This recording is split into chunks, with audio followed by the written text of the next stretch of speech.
strive to work in a bipartisan way. So this is not a departure from what we set as a standard. Wherever we can, we try to be as bipartisan, nonpartisan as possible. That's a comfort to veterans.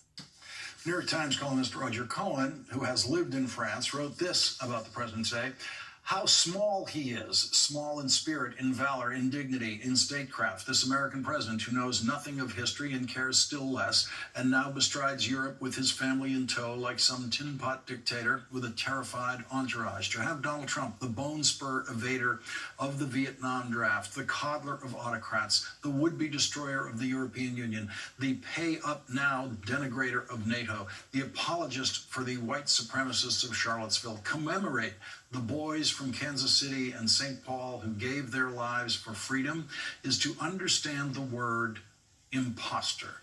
You can't make a sculpture from rotten wood.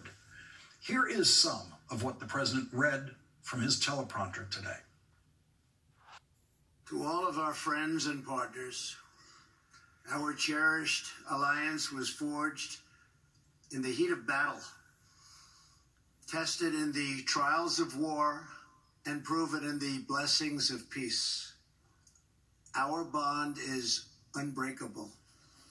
President Trump has been trying to break those bonds in many ways, including breaking up the European Union by encouraging Britain to leave the European Union, which was a cherished goal of the British Prime Minister who won World War II, Winston Churchill. In his memoir of World War II, Winston Churchill saw the war as the culmination of 1,000 years of war in Europe between France and Germany, and thought that peace would depend not just on winning the war, but on establishing a new economic union in Europe that would eliminate the friction of international trade and other frictions that had repeatedly flared into war. Here is that passage from the audiobook of Winston Churchill's The Gathering Storm. To me, the aim of ending the 1,000-year strife between France and Germany seemed a supreme object. If we could only weave Gaul and Teuton so closely together economically, socially, and morally as to prevent the occasion of new quarrels, and make old antagonisms die in the realization of mutual prosperity and interdependence, Europe would rise again. It seemed to me that the supreme interest of the British people in Europe lay in the assuagement of the Franco-German feud, and that they had no other interests comparable or contrary to that. This is still my view today. That is what statesmanship sounds like. That is how statesmen think. Queen Elizabeth gave Donald Trump a copy of that book by Winston Churchill this week. It was either the ultimate act of optimism by the Queen or a joke for a world in which we all know Donald Trump is incapable of reading books.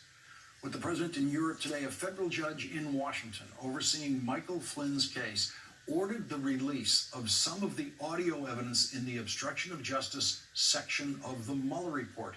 Here is the recording of a voicemail that Donald Trump's lawyer, John Dowd, left for Michael Flynn's attorney on the day that Michael Flynn withdrew from a joint defense agreement with the Trump team. Hey, Rob. This is John again.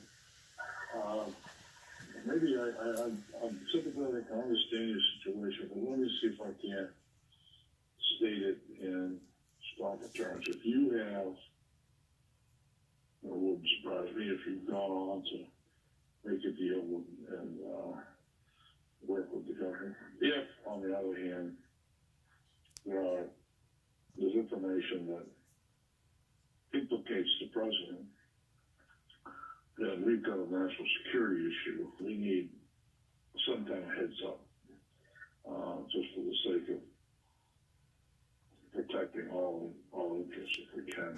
Remember what we've always said about the president and his feeling toward Flynn. No, that still remains. But anyway, let me know, and I appreciate your listening and taking the time. Thanks, Phil. Joining us now, a congressman who's going to have to evaluate